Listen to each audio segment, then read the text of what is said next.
Good morning, guys. Once again, I welcome you on the platform of UGC NET JRF preparation filler form. I welcome you on this platform. After a long time, we are meeting here today. Okay. See.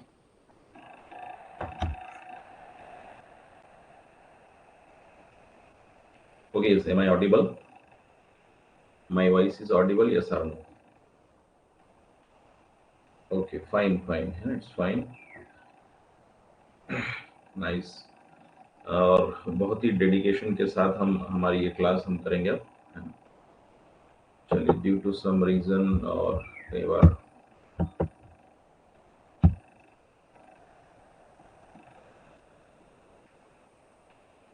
Okay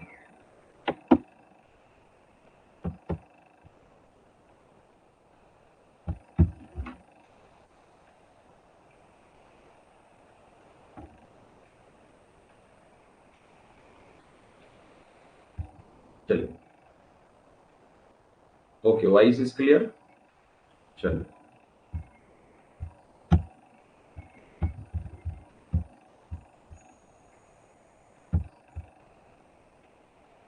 okay with revision. और आज थोड़ा सा network और ये सारा issue देखेंगे हम लगभग हाफ एन आवर की क्लास के इसमें, तो then we will move ahead, है ना?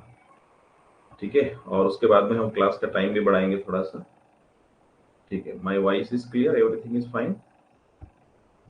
चलिए, तो यूजीसी नेट दिसंबर 2023 जैसा कि आपका टारगेट है, और इस प्लेटफॉर्म पर आपको दोनों पेपर की तैयारी मिलती है ना। चलिए, तो ये हमारे कोर्सेज हैं, you can purchase, you can go through these courses. आवाज आ रही है? Everything is fine. चलिए, नेक्स्ट हमारे जो फैसिलिटीज है, आपको अलग अलग, मुझे लगता है फर्स्ट पेपर आपका बहुत अच्छा चल रहा होगा ना, और सेकंड पेपर में थोड़ी सी दिक्कतें आई है टेक्निकल इशू के कारण, तो उसको हम सॉर्ट आउट करने का प्रयास कर रहे हैं। Once again let me know my voice, audio, video, everything is clear. Good morning everyone. Yes. चलिए, उसके बाद में DISENG10 ये कोड आप यूज करते हैं तो आपको 10% ऑफ भी मिलता है, ठीक है ना? और हियर आई एम दिनेश ब्राह्मणे, योर मेंटर ऑफ इंग्लिश। ठीक है, once again Rituraj confirm me my voice is clear, yes or no? My voice is clear? Okay, चलिए, तो ठीक है, तो ये हम लोग पिछली यस ओके, ये हमारी पिछली क्लास थी और यहाँ पर हमने ये देखा था, जैसे मैंने आपको शुरुआत करी, थोड़ा सा रिवीजन देख रहा हूँ आज, है ना, ताकि एक लिंक बन जाए हमारी आज की क्लास के साथ। The woods are lovely, dark and deep, but I have promised to keep and nights to go before I sleep and nights to go before I sleep. तो हम जब कोई लक्ष्य बनाते हैं, शुरू करते हैं, तो हमें बहुत सारी जो है ऑब्स्टेकल्स, हर्डल्स का सामना करना पड़ता है, लेकिन हमें रुकना नहीं है। जैसे अभी बीच में हमारी क्लास डिस्टर्ब हुई, किसी कारण से टेक्निकल इशू गया, जैसा भी रहा, तो आपको रुकना नहीं है, आपको सेल्फ स्टडी या और भी, एक बार आपने कदम बढ़ा दिया है, आपको करना है स्टडी। ठीक है, the roots are lovely dark and deep, तो ये आपका जो लक्ष्य है, उस लक्ष्य को हर हाल में पाना है, और जो है बिल्कुल आपको लगे रहना है। तो ये सारी बातें थी हमें, और जो लोग कहते हैं कि ये यूएस नेट क्रैक नहीं कर पाएंगे, उनको आपको नेट क्रैक करके, पास करके आपको दिखाना है और असिस्टेंट प्रोफेसर बन के बताना है। ठीक है, तो संघर्ष बहुत सारे होते हैं जीवन में, लेकिन आपको निखरना है, हताश नहीं होना है ना? और ये सिलेबस है हमारा ड्रामा। वन थिंग मैं फिर कह रहा हूँ स्टूडेंट, सिलेबस आपके हाथ में होना चाहिए, हार्ड कॉपी आपके हाथ में हो। हार्ड कॉपी आपके पास में है तो आप लोग जो है आपको रिवीजन रहेगा, बहुत अच्छे से आप कर सकते हैं। ये है हमारा ड्रामा है, और उसके बाद में आप देखेंगे ये कुछ एग्जांपल्स है ना, doctor fosters, every man in his humour, Hamlet, Tempest, है ना, सारे ड्रामाज हम पढ़ चुके हैं, अल्फा लव। और उसके बाद में यूनिट 2 पोएट्री है ना, इसमें भी आप देखेंगे बेसिकली ब्रिटिश जो पोएट्री है उसमें ज़्यादा है, अमेरिकन पोएट्री है, है ना, और उसमें भी अलग अलग एरा चलते हैं, उसको हमें पढ़ना है। ठीक है, आप देखेंगे प्री चौसरियन और revival, Elizabethan, Puritan, restoration, neo classical, Augustan, romantic poetry, ये सब देखना है। विक्टोरियन, मॉडर्न, कंटेम्प्रेरी, अमेरिकन, है ना, इसमें भी खास करके ब्रिटिश पोइट्री बहुत ज्यादा इंपॉर्टेंट है ना। जैसे फेमस पोइट्रीज में आप देखते हैं the prologue to the Canterbury Tales है, पैराडाइज लॉस्ट है, the Rape of the Lock, Stopping by Woods on Snowy Evening, है ना। और ये बहुत सारे पोएट हैं हमारे, जॉन डन है, विलियम वर्ड्सवर्थ है, विलियम ब्लेक है, डब्ल्यू बी येट्स है ना। उसके बाद में हम बात करते हैं, हमारी यूनिट थर्ड रहेगी फिक्शन शॉर्ट स्टोरीज है, तो इसको हमें देखना है। इसमें खास करके फिक्शन यानी नॉवेल जिसको आप पढ़ते हैं। और उसके बाद में आप देखेंगे जैसे यहाँ पर नॉवेल्स के कुछ एग्जांपल दिए हैं, गुलिवर्स ट्रेवल है, रॉबिन्सन क्रूसो है, the History of Tom Jones है, मुझे लगता है कि आपने पढ़ना शुरू कर दिया होगा। और कांथापुरा है हमारे भारत के, Sense and Sensibility by Jane Austen है। तो ये कुछ एग्जांपल्स हैं जिसको आपको पढ़ना है। शॉर्ट स्टोरीज हम देखते हैं, shooting an elephant, a sound of thunder, है ना, द गिफ्ट ऑफ मैगी, है ना, the gift of the Maggi. ठीक है, तो ये इस तरीके से। यूनिट 4 नॉन फिक्शन प्रोज है।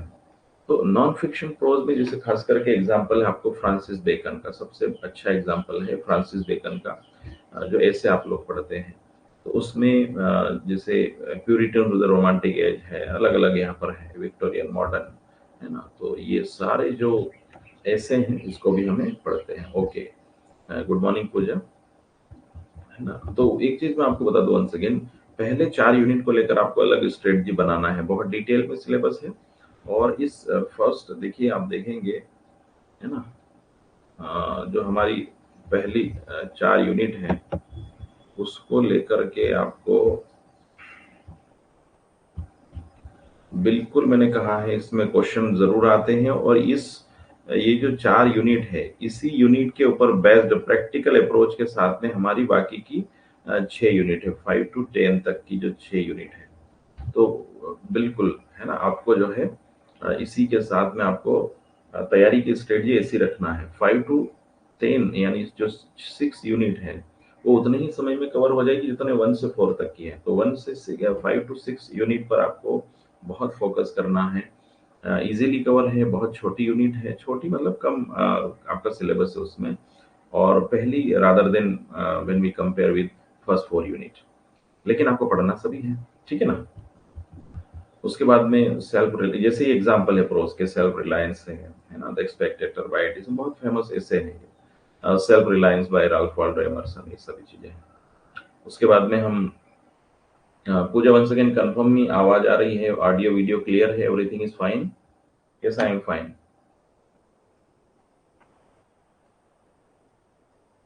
चलिए, तो यहाँ पर देखिए हम, है ना, ये यूनिट 5 है हमारी, बहुत language basic concept theories and pedagogy है।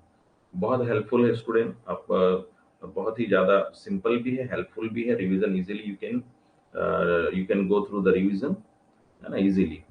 उसमें आप देखेंगे लैंग्वेज की मीनिंग क्या है, बेसिक कॉन्सेप्ट में आइडियोलैक्ट, डायलेक्ट एंड लैंग्वेज है, diachronic, synchronic and langue parole है।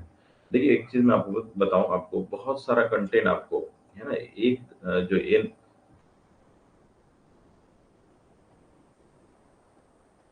Okay, yes Rituraj, very good, है ना, मैंने कहा था ना, रुकना नहीं है, आपको करना है तैयारी, ठीक है। Yes, you can prepare yourself also, है ना, but you have to focus on self study. Whatever I am giving you ideas, having that ideas you have to prepare yourself. तो यहाँ पर हम देखें, ठीक है, तो ये हमारी यूनिट 5 है। और यूनिट 5 के बाद में हम बात करें, अ, इसमें बहुत सारे मेथड्स हैं, द डायरेक्ट मेथड, ग्रामर। अच्छा, ये जो लैंग्वेज वाला पार्ट है स्टूडेंट, कहीं ना कहीं अगर आपकी लैंग्वेज पर अच्छी कमांड है, one thing let me tell you, language पर आपकी अच्छी कमांड है तो आपका पैसेज बहुत अच्छा जाता है, पैसेज में आप बहुत अच्छा कर सकते हैं। Yes I will. और अच्छा, वो सेल्फ स्टडी भी कैसे करना है, देखिए बहुत सारे, जैसे हमें ये नहीं कहूंगा कि जो मैं कंप्लीट करवा रहा हूँ वही उतना ही कर लो काफी है, नहीं स्टूडेंट। देखिए बहुत सारी चीजें हैं, टीचर की अपनी सीमाएं हैं, बहुत सारा कॉन्सेप्ट, सारी चीजें क्लियर कर रहे हैं, लेकिन यूजीसी नेट एक ब्रॉड एरिया है स्टूडेंट। तो आपको सेल्फ स्टडी पर भी फोकस करना है, आपको यहाँ से मार्गदर्शन लेना है, जो कंटेंट पढ़ाया जा रहा है उसको पढ़ना है, उसके और वास्ट मटेरियल को आपको कवर करके चलना हम प्रोवाइड करेंगे इस प्लेटफॉर्म पर जितना बेहतर हम आपको कर पाए। ठीक है, तो ये सारी चीजें हैं, लैंग्वेज एक्विजिशन, पेडागोजी है, linguistic principles of teaching English, ये सारी चीजें। इसके बाद में है हम यूनिट 6 है हमारी English in India, history evolution and futures, है ना। देखेंगे आप, इंग्लिश का अपना महत्व है और इंडिया में इसकी अपनी वैल्यू है। तो ये वाला हम पढ़ेंगे, मैकाले मिनट है इसमें, बहुत फेमस है ना। ये सारा सिलेबस स्टूडेंट हम चर्चा कर चुके हैं। Unit 7 cultural studies, why I focus on syllabus, because syllabus is very important. सबसे पहले तो हमें पता होना चाहिए करना क्या है, that is why we need to study syllabus, है ना। इसमें कल्चरल में culture and cultural studies, Marxism, feminism, deconstruction, post colonialism, है ना, ये सारी चीजें हैं। रेमंड कुछ थिंकर्स है इसमें, Stuart hall, Edward Said, Homi के भाभा, कार्ल मार्क्स, ना, रोला बार्थ। तो ये सारे बड़े बड़े नाम हैं, इनको पढ़ना है। आई विल टीच यू, ठीक है। हाँ यस, है ना, PDF also I will send, ठीक है। चलिए, उसके बाद में लिटरेरी क्रिटिसिज्म है यूनिट 8, और ये हम पढ़ चुके हैं बेटा। इसमें बहुत ज्यादा मैं इसमें रिवीजन नहीं, हम सिलेबस को क्या रिवीजन करें। यूनिट 9 है लिटरेरी थ्योरी इन पोस्ट वर्ल्ड वार सेकंड में, तो ये आपको पढ़ना है। ये देखिए, न्यू क्रिटिसिज्म है। एक बार देखिए, लिटरेरी क्रिटिसिज्म में टीवीएस इलियट है, फर्डिनेंड डी सोसर है, प्लेटो है, अरिस्टोटल, लॉन्गिनस, है ना, इनको। न्यू क्रिटिसिज्म में आप देखेंगे, ये अपने लिटरेरी थ्योरी में न्यू क्रिटिसिज्म, फेमिनिस्ट क्रिटिसिज्म, ये बहुत सारी चीजें देखिए। यूनिट 8 और यूनिट 9 थ्योरी क्रिटिसिज्म, है ना, ये कहीं ना कहीं इंटर रिलेटेड है। ये कहीं ना कहीं इंटर रिलेटेड है। इसमें आपको दोनों यूनिट को बिल्कुल साथ में लेके चलना है। हालांकि सारा कोर्स इंटर रिलेटेड है, all the course is dependent each upon each other, and all the topics are dependent, ठीक है। तो यहाँ पर न्यू हिस्टोरिसिज्म है, कल्चरल मटेरियलिज्म है, रशियन फॉर्मलिज्म है, रीडर रिस्पॉन्स थ्योरी है, reader response theory, queer theory है, ये सारी चीजें हमको पढ़ना है। उसके बाद में यूनिट 10 सबसे महत्वपूर्ण student, unit 10। Unit 10 it is basically it is as I have told you, it is directly connected with the first paper, ठीक है। Yes, now it will be continue, है ना Rituraj, now it will be continue from my side if there is no any technical issue then, ठीक है, because where I am living there is some kind of technical issues we have discussed, ठीक है। पता नहीं ये क्यों इतना 4G 5G होने के बाद भी जिस एरिया में हूँ थोड़ा सा वहां पर ये इश्यू आ रहा था। अभी मैं प्रयास कर रहा हूँ, अभी अब ठीक है बेटा, आवाज आ रही है, एवरीथिंग इज फाइन, ठीक है। चलिए, तो ये है, आपको पढ़ना है। मैंने कहा था आपको दोनों पेपर साथ में लेकर चलना है, घबराना नहीं है, बहुत सारी चीजें हैं, आप पढ़ना है। और ये स्टडी प्लान मैंने आपको बताया था,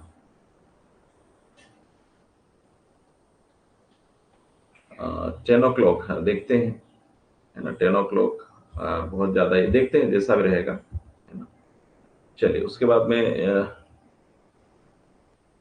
ओके, तो स्ट्रेटजी आपको यही रखना है, 1 2 3 4 के लिए पहले अलग, और 5 6 7 8 9 10 के लिए अलग है ना, दोनों पेपर का कॉम्बिनेशन बना के चलना है। तो ये तो डाउनलोड करने के लिए दिया हुआ है। थोड़ा सा हम लोग आगे बढ़ते हैं, नेक्स्ट स्लाइड में इंग्लिश इन इंडिया की बात करते हैं, हिस्ट्री, एवोल्यूशन, है ना, एंड फ्यूचर्स, ठीक है। हिस्ट्री, इवोल्यूशन एंड फ्यूचर्स तो हम ये बता चुका हूं मैं आपको, और ठीक है। तो यहाँ पर history of English language in India, तो एज यू नो, आपको मैंने बता चुका हूँ कि अंग्रेजी जो है भारत में ईस्ट इंडिया कंपनी के आने के बाद भारत में इसका अस्तित्व आया है, और इसका ओरिजिन जो है ईस्ट इंडिया कंपनी के साथ हुआ। और आप जानते हैं कि अंग्रेज व्यापार करने के उद्देश्य से आए थे, लेकिन gradually they started ruling over us, है ना, लेकिन उन्होंने शासन भी करना शुरू कर दिया। तो 3 लैंग्वेज फार्मूला है, 3 लैंग्वेज फार्मूला जो लागू किया गया है, जिसमें हमारी एक अपनी, जैसे हर राज्य में मैक्सिमम स्टेट्स है देयर ओन मदर टंग, है ना, स्टेट मदर टंग आप कह सकते हैं। जैसे कि महाराष्ट्र में मराठी है, गुजरात में गुजराती है, तमिलनाडु में तमिल है, आंध्र प्रदेश में तेलुगु है, तो है ना, ठीक है। तो ये जो क्लास है ये मतलब इस तरीके से, तो यहाँ 3 लैंग्वेज फार्मूला में आप देखेंगे ये जो हमारा 3 लैंग्वेज फार्मूला है, तो इसमें उस स्टेट की पर्टिकुलर लैंग्वेज रहेगी, जैसे महाराष्ट्र में मराठी है, ठीक है ना।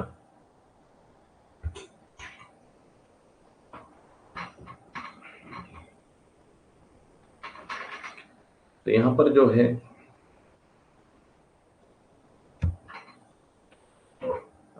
यहाँ पर आप देखेंगे, है ना, जैसे जिस भी स्टेट की है तो मराठी है तो मराठी, फिर हिंदी एक रहेगी और इंग्लिश रहेगी, ऐसा। तो हिंदी इंग्लिश कंपलसरी के साथ में एक लोकल लैंग्वेज, और आजकल अभी थोड़ा सा संस्कृत को भी, हमारी जो देववाणी है संस्कृत, उसको भी प्रमोट किया जा रहा है, ठीक है। I hope you understand it.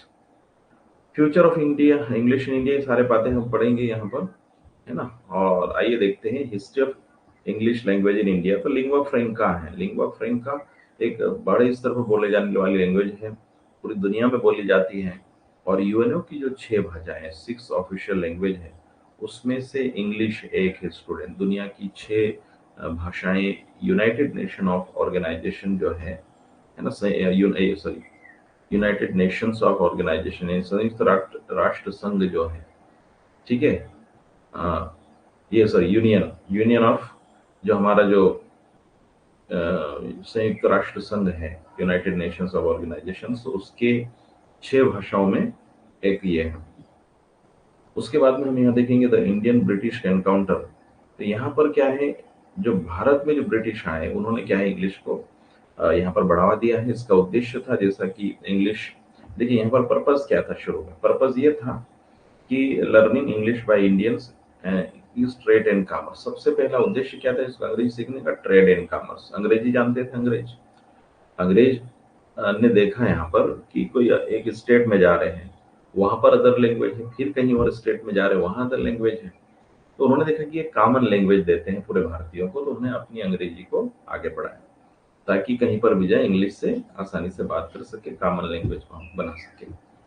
तो यहाँ पर जो है उनका पर्पज जो था, ट्रेड एंड कॉमर्स था। लेकिन धीरे धीरे बाद में फिर इंडियंस ने जो है देखा, इंग्लिश में लिखे साहित्य को पढ़ा, तो बहुत सारी जो कहीं ना कहीं समाज में जो बुराइयां थी, कास्टिज्म है, या महिलाओं के प्रति सती प्रथा है, ऐसी कुछ बुराइयां थी, उन बुराइयों को दूर करने के लिए सोशल रिफॉर्म की जरूरत पड़ी। तो हमारे जो समाज सुधारक थे, उन्होंने बहुत सारे लेटर्स लिखे, इंग्लिश में लिखे। तो यहाँ से इंग्लिश का वर्जन शुरू होता है, क्योंकि वेस्टर्न एजुकेशन आ चुका था।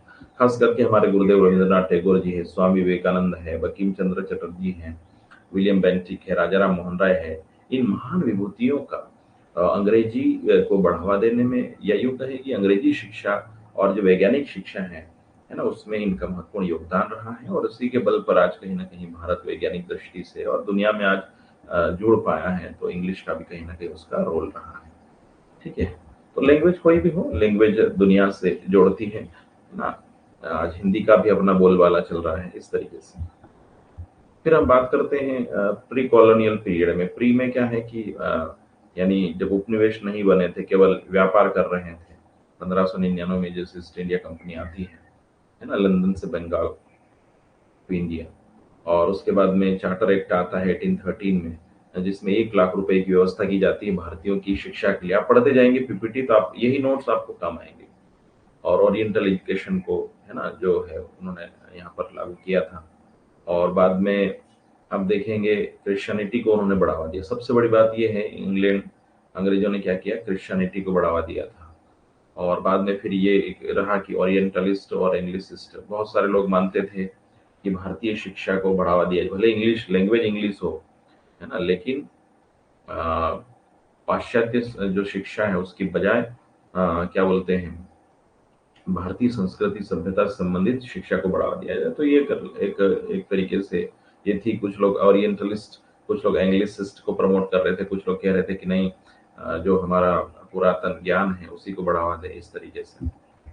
उसके बाद में हम देखते हैं थॉमस बेबिंगटन मैकाले। ये सबसे बड़ा परिवर्तन है इंग्लिश, अंग्रेजी के इतिहास में और भारतीयों के लिए अंग्रेजी के इतिहास में। जो मैकाले थे, थॉमस बेबिंगटन मैकाले, उनका जो मिनट आया था मार्च 1835 में, ये बड़ा परिवर्तन था, बड़ा टर्निंग पॉइंट था, है ना, सबसे बड़ा टर्निंग पॉइंट था ये, ठीक है। ये बहुत बड़ा टर्निंग पॉइंट था, मैकाले मिनट। द ट्यूटर है ना, इसमें आप देखेंगे जॉन मिलर है 1797 में। मैकाले मिनट में आपको मैंने बताया था 1835 में विलियम बेंटिक के समय ये लागू हुआ है। आपको बता दें कि मैकाले ने कहा था कि भारतीयों को भी अंग्रेजी सिखाएं और उनको कुछ क्रीम जो एलाइट क्लास है उनको अंग्रेजी सिखाएं और फिर निचले तबके को अंग्रेजी सिखाते चले जाएंगे और इस तरीके से पूरी इंग्लिश का ट्रांसफर होगा।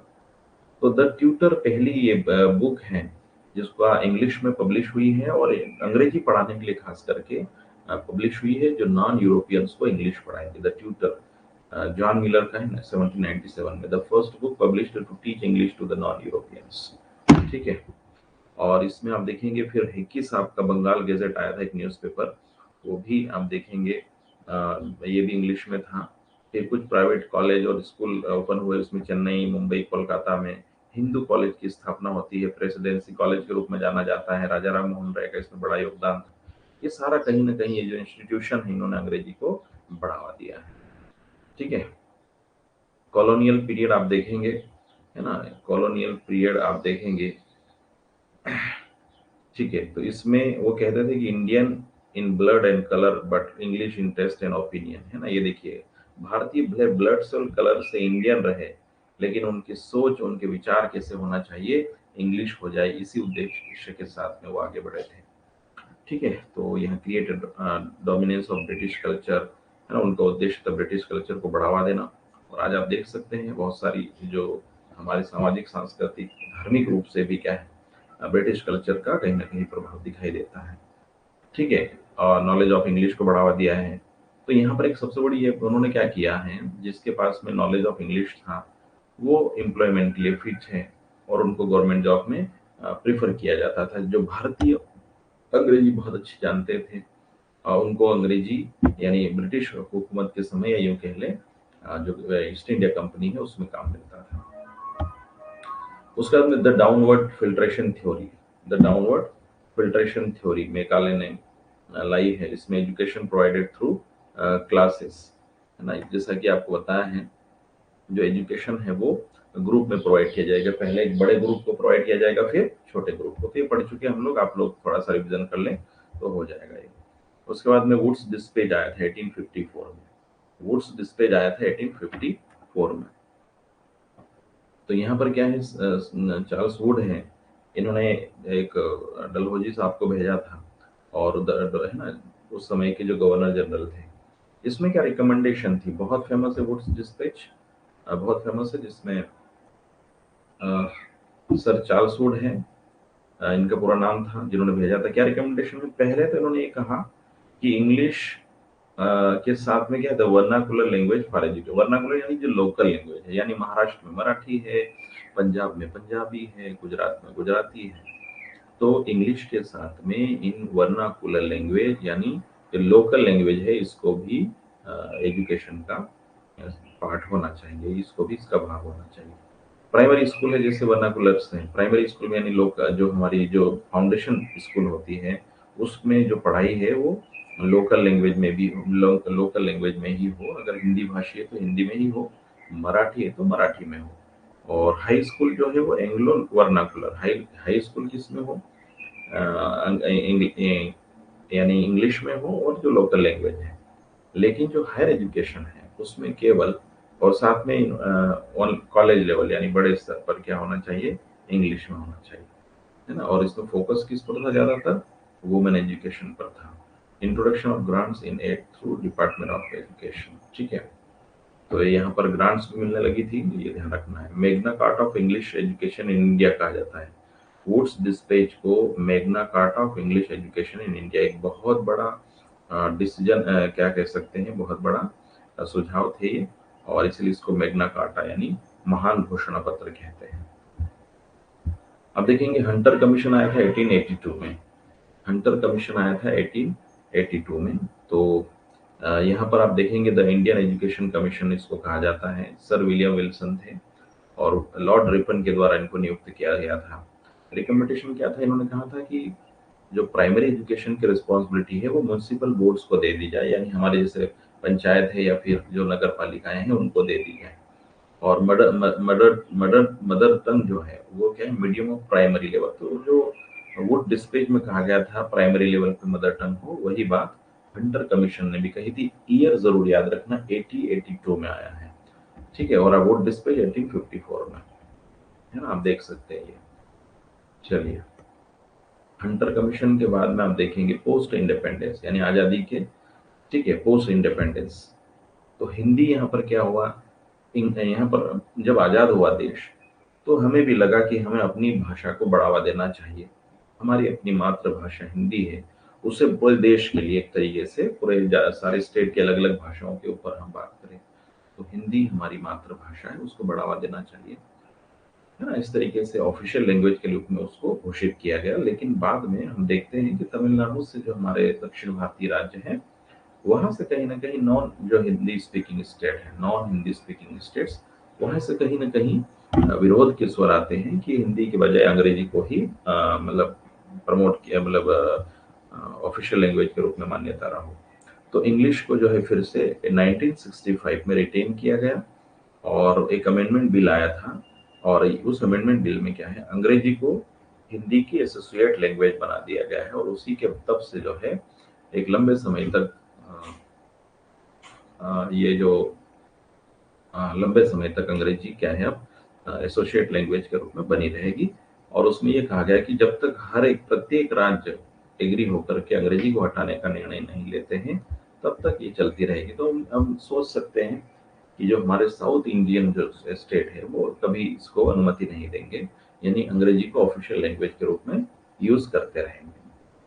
पोस्ट इंडिपेंडेंस में हम बात करें तो 3 लैंग्वेज फार्मूला है, हिंदी ऑफिशियल लैंग्वेज है, इंग्लिश एसोसिएट है, और एक मदर टंग के रूप में जो उनकी स्टेट लैंग्वेज होती है हमारी, उसको लागू किया जा सकता है। रीजनल लैंग्वेजेस में administrative language with in the respective states, ये देखिए, है ना, मतलब जो एडमिनिस्ट्रेशन है वो किस में हो, रीजनल लैंग्वेज में। English is rich in literature, humanistic, scientific and technical. तो अंग्रेजी साहित्य में आप देखेंगे, अंग्रेजी में बहुत सारा साहित्य, साइंटिफिक और बहुत सारी बातें लिखी गई हैं। The central institute of English 1958 Hyderabad, बहुत महत्वपूर्ण इंस्टीट्यूट है स्टूडेंट, बहुत ही महत्वपूर्ण है, इसको आप देख सकते हैं। देन कोठारी कमीशन जुलाई 1964 में है, नेशनल एजुकेशन कमीशन कहा जाता है, दौलत सिंह कोठारी ने इसको लीड किया था, और सबसे ज्यादा इन्होंने इंपॉर्टेंस ऑफ इंग्लिश पर जोर दिया था। The first language of Indian education in many the first language of Indian education in many English medium schools and colleges. आज हम अंग्रेजी की बात करें तो बहुत सारे इंग्लिश मीडियम स्कूल की भाषा, बहुत सारे स्कूलों की भाषा इंग्लिश है। I hope you understand it, ठीक है, आप देख सकते हैं बहुत सारे स्कूलों की भाषा क्या है, इंग्लिश है, ठीक है। उसके बाद में इन्होंने यही कारण है, आज आप देख सकते हैं सीबीएसई स्कूल ले लो, बहुत सारे स्कूल है जो आप इंग्लिश मीडियम में है, ठीक है, India as well as on international level. Evolution की बात करें तो came in 17th century East India Company, आप देख सकते हैं फर्स्ट मोटिव ट्रेड था, आपको पता है ना, शुरू में। लेकिन बाद में क्या है, उन्होंने अंग्रेजी जो भारतीय भाषा है वो सीखने का प्रयास किया, और लेकिन जैसे उनका पावर भारत में स्थापित हो गया, तो फिर उन्होंने अपनी भाषा और संस्कृति को लागू किया, और इंग्लिश को क्या है, एक कम्युनिकेशन का एक ब्रिज के रूप में उन्होंने लागू किया था, ठीक है, ताकि सारे लोग एटलीस्ट जो है अंग्रेजी के माध्यम से पूरे इंडिया में एक लैंग्वेज हो जाए, उन्होंने देखा, ठीक है। फ्यूचर आप देख सकते हैं, लीगल, फाइनेंशियल, हर क्षेत्र में इंग्लिश की आवश्यकता है। स्पोकन के रूप में हम देख ही रहे हैं, अंग्रेजी को आज अंतर्राष्ट्रीय स्तर पे है, और language laboratory, computer assisted language, है ना, टेलीविजन चैनल्स, बहुत सारे फॉरेन लैंग्वेज हैं, ग्लोबल लैंग्वेज हैं, ठीक है। तो ये सारी देखिए, आप देख सकते हैं अंग्रेजी अंग्रेजी के बहुत सारे चैनल की भाषा है, डिबेट आप देख सकते हैं इंग्लिश में होते हैं, ग्लोबल लैंग्वेज है, जॉब ओरिएंटेड है। सबसे बड़ी बात यह है कि इंग्लिश जॉब ओरिएंटेड है। If you want to work in any company, if you want to work as a school, anywhere else, if you are good at English, definitely you will get job. अगर आपकी अंग्रेजी अच्छी है and if you are having good communication, command over language, आपको job मिलेगी, job oriented है student, ठीक है। कहीं ना कहीं आपकी इंग्लिश जो है आपको जॉब दिलाती है। India language diversity is an important future resource. Bharat में बहुत डाइवर्सिटी है, विविधता है भाषाओं को लेकर भी, तो सारी भाषाएं हर वे भारतीय नहीं बोल सकता, तो एक कॉमन ब्रिज के रूप में इंग्लिश को यूज कर सकता है। तो इंग्लिश हमेशा बनी रहेगी। और भारतीय जो इंडियन लिटरेचर है उसमें ट्रेवल्स ऑफ डीन मेहमेट है ना, एक वर्क आया था शेख डीन मेहमेट का, फर्स्ट बुक है इंग्लिश में, किसी भारतीय के द्वारा लिखी गई है। द परसिक्यूटेड 1831 में है, कृष्ण मोहन बनर्जी के द्वारा। द फर्स्ट प्ले है ये राजमोहन, द फर्स्ट प्ले 1864 में राजमोहन स्वाइफ बंकिम चंद्र चटर्जी का। ठीक है, India the first Indian novel है। यहाँ पर राजा राम मोहन राय का बहुत ज्यादा रोल है इसमें। द ट्रायो है, देखिए, राजा राव, फिर मुल्कराज आनंद और आर के नारायण को त्रिमूर्ति कहा जाता है इंडियन इंग्लिश लिटरेचर की, ये ध्यान रखना है। 1950s में अनीता देसाई, खुशवंत सिंह, अरुण जोशी। ठीक है, ठीक है। और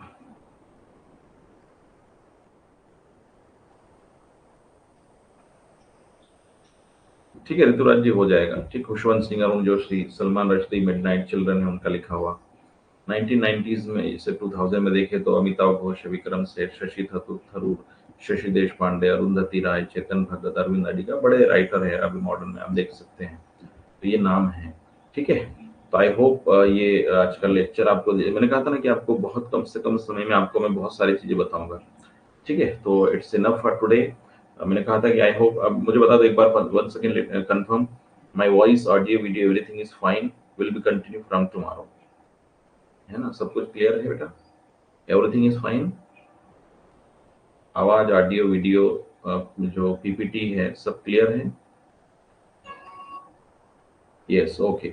सो टुमारो, अभी तो मॉर्निंग क्लास ही रहेगी 7 o'clock, उसके बाद में हम देखते हैं ना। ठीक है, अभी मॉर्निंग में ही रहेगा, उसके बाद शेड्यूल को कुछ होगा तो हम देखेंगे। ठीक है, so thank you very much, आज के लिए इतना काफ़ी है।